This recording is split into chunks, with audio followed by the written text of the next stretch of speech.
ఇక్కడ చూడండి నైవేద్యాలు వినాయకుడికి ఎన్ని రకాలు పెట్టారో అసల చూస్తేనే చాలా అనిపించింది. మీరు కూడా చూస్తారని నేనైతే వీడియో తీసేసాను.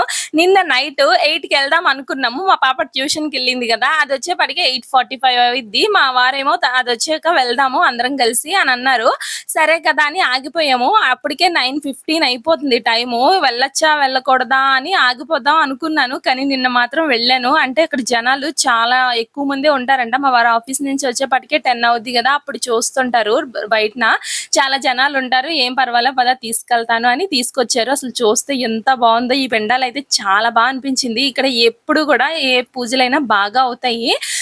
అసలు దసరా అయితే ఇంకా బాగా అవుద్ది. ఇక్కడ చూడండి ఈ పెండాలయితే నాకు నచ్చేసింది. ఇక్కడయితే నైవేద్యాలు కూడా ఎన్ని రకాలు పెట్టారో వినాయకుడికి. మరి అవి ఎప్పుడు పంచుతారో అయితే తెలీదు. మేమైతే చూసేసి ఇంటికి తర్వాత అయితే వెళ్ళిపోయాం అన్ని పెండాలు చూసేసి.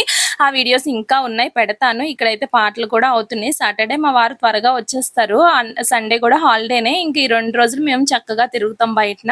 ఇవైతే ఇంకా పెడతాను వీడియోస్ ఉన్నాయి. ఓకే అండి. బాయ్.